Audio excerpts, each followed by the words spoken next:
pissing down here now. Whoa! Sludge has been drenched by a torrential summer storm. Yep, I think we're about buggered with the weather. Flooding rain has closed the dirt road ahead, forcing him to make a detour. Yeah, we'll take another route across the middle here. But even this alternative route is risky. Holy shit, that's where we're going. That storm is where we're coming down through this afternoon. The further he drives, Up, here we go. the greater the threat of a 70-ton bogging. You can see the marks some. Ooh, ooh, ooh, wait. Yeah. Slow down here and he'll sink. It's just sliding on top.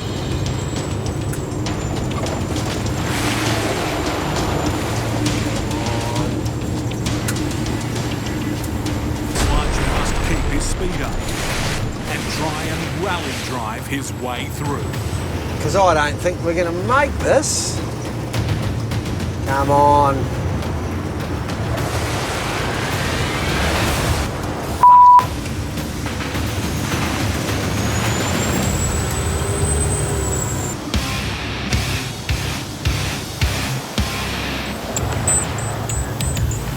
He took this route to try and avoid a treacherous track. This is the good road, yeah. It's looking really good.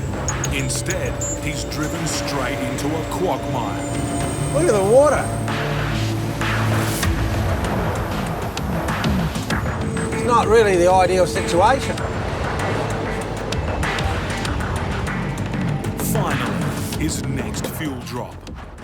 And the mud isn't done with him yet. This is what you call a pain in the arse. Now everything's covered in shit. One more delivery done, but Sludge is now running short on daylight. And that's the hard bit of this job. Yep. Just got to keep pushing to get away, otherwise you end up stuck in places like this. Here we are doing 20 kilometres per hour. Not even that. Sludge is wrestling a demon dirt road. It's all been washed out. Storms have monstered this track. His next customers are the people sent to fix it. A road crew. Their diesel tanks are running low. Sludge's arrival is cause for great fanfare.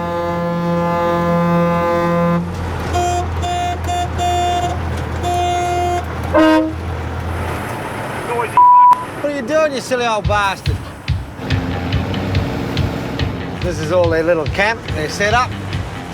If they're out here, they'll stay 2 or 3 weeks, fill them up with diesel. Sludge keeps pushing.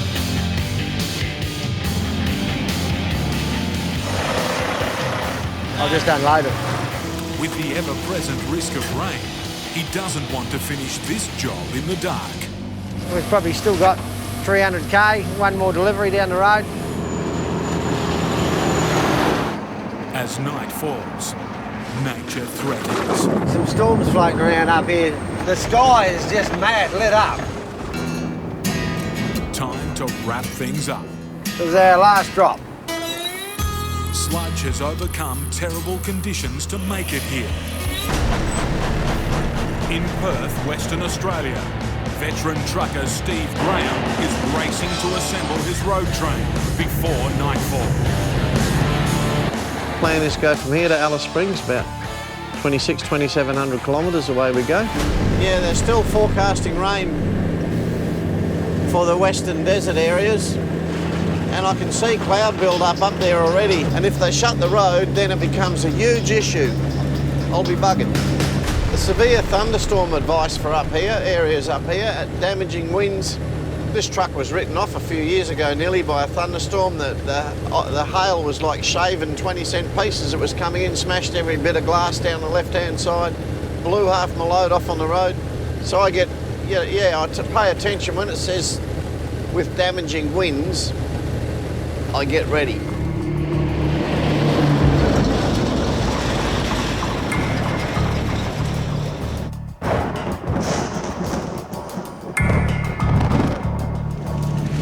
That's it, we're into it now.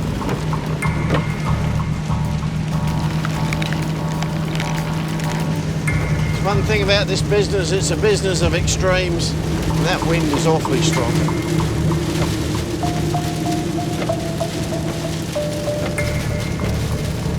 You copy there, southbound? Yeah, mate, I've only just got into it. So go far up there behind you. Oh, man, yeah, pretty good trip. Okay, mate, no worries. So we'll make the best of it. Well, it looks like it's round 2 coming up. I just had a little bit of spell from the weather just said. It was a nice, easy bit, but looks like some serious stuff coming up again. In the heart of the country, Steve Graham's fighting wave after wave of monsoonal downpours. It's all around. It's nice and messy.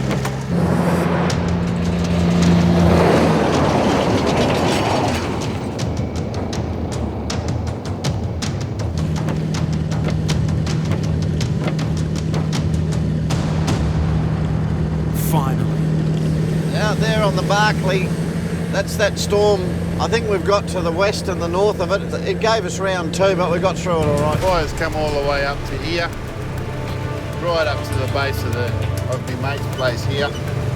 Only days ago, the fire that raged out of control here for a week and claimed 7 lives came within 50 metres of destroying Mick's home. It's gone right along through this whole valley, and it was quite substantial up this way. When the wind was blowing there, it was raging through there. 15 minutes drive away, the same fire had Mick's trucking business in its sights. With only hoses and a basic sprinkler system, Mick and his son, Lachlan, stood their ground against the inferno.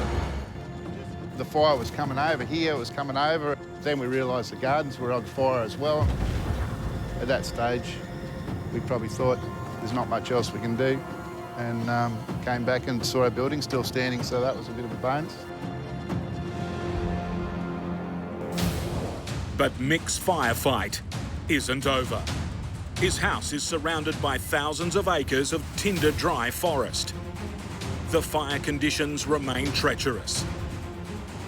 Mick has a full water tanker at the ready for when he returns. Tomorrow, he'll be forced to leave his house unguarded against the threat of fire. At the end of the day, you've got to get the loads through. The whole country is in emergency mode. And Mick's volunteered for an urgent delivery, trucking much-needed supplies to fire-affected areas.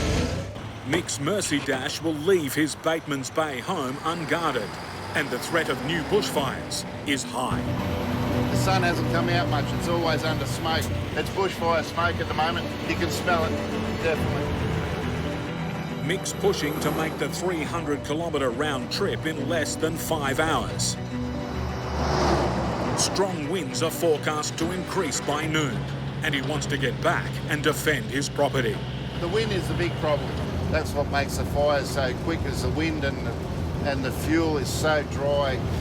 Put those two together and you've got a disaster. The bushfires burnt a massive 83,000 hectares of land along the southern New South Wales coast.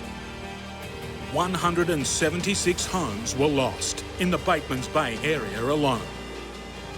This is a real situation. One would call it a national crisis, in my opinion. It's the worst I've ever seen it. The dead animals on the side of the roads and, well, everywhere really. It's as bad as it gets. I heard on the radio that there's possibly 1 billion animals that have died from these fires. With temperatures forecast to hit the mid-30s and winds gusting to 50 kilometres per hour, the fire threat is rapidly increasing. Hopefully the boys are waiting down here. They'll get the curtains open and get this load off quick. And I'm super keen to turn around and get home and start making sure that things are all right at home. Bega, New South Wales. As bushfires rage throughout the state, Wait. Mick King is hustling for a quick unload so he can get home to protect his property. They're itching to get the deliveries done. They'll get it off as quick as they can. For the moment, Mick's route remains open. With dangerous fire conditions building through the day, he's watching the clock.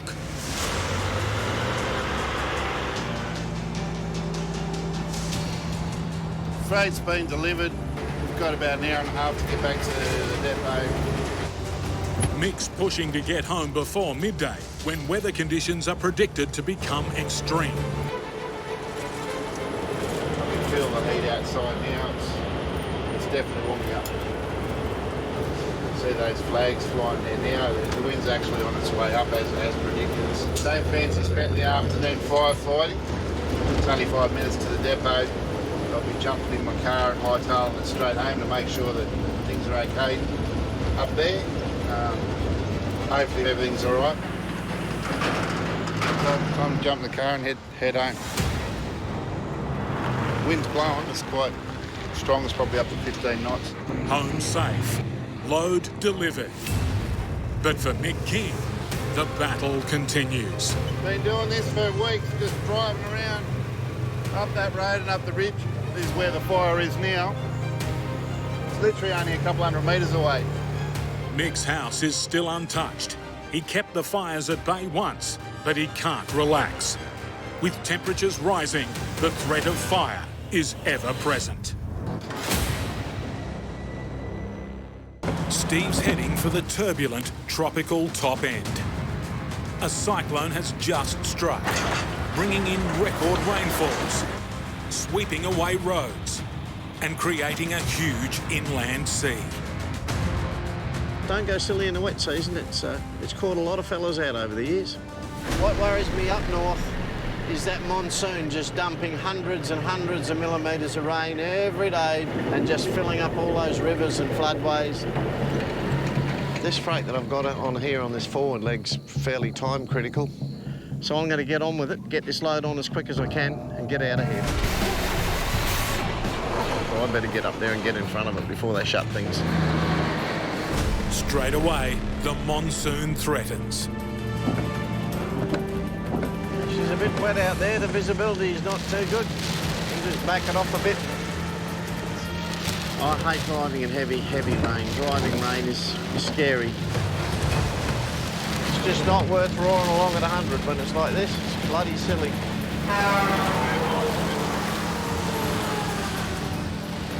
It's certainly not a fun drive when it's like this.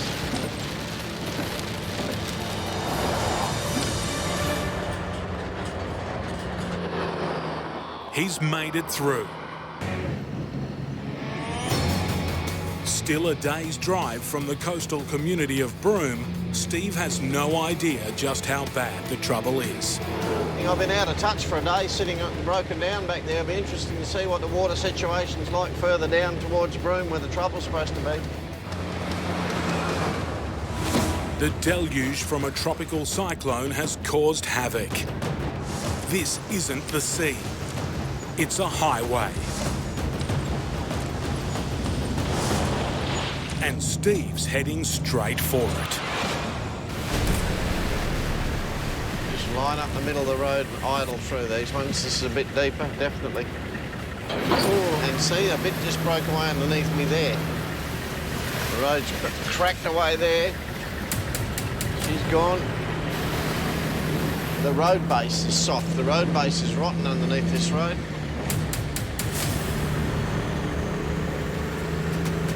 Of course, as the flows get deeper, they get faster, and then you've got the old flotation problem. See, this one's a bit deep. You've got a big heap of tyres on your trailers, spares in the rack. Your toolboxes are like little boats. If you're empty on fuel, you've got huge flotation with fuel tanks and air tanks, and they'll just lift everything up, get your traction off the road, and if you've got a current running, you're gone. But that was deep enough to float a car, that one. After being on the road for more than a month, Steve's only a couple of days from home. There's plenty of water out of here. This sort of water I don't rush through. If he can get through. There's a lot of it. They closed the road, I've got no choice to wait because my only other option would be to go 2,000 kilometres back to the Stewart Highway 3,000 kilometres down to Port Augusta and then 3,000 k's home. It'll be an 8,000 kilometre detour.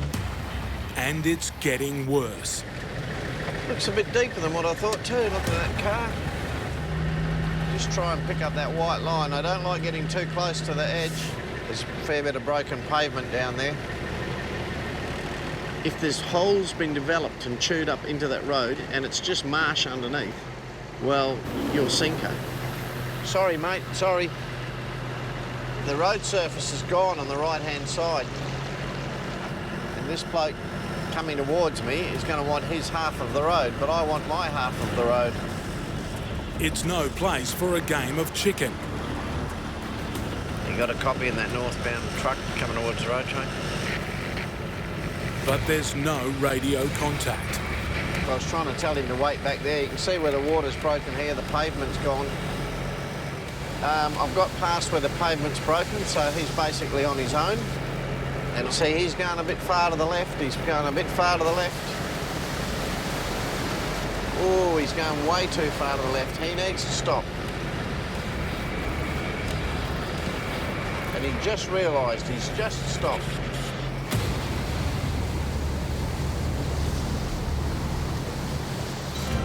As far as you can see, it's just water. Miles and miles of it. It's really humorous, really. I used to be a steering wheel attendant. Now I feel like I'm a sea captain. And of course, when it's like this, the crocs all move around. They travel around with the water, so you want to make sure you've got an eye open if you want to get out in there and check your wheel nuts or something. Floods, crocs, broken water pumps. You can't rush it. You just got to take your time. 6,000 kilometres behind the wheel, and Steve is finally through the worst.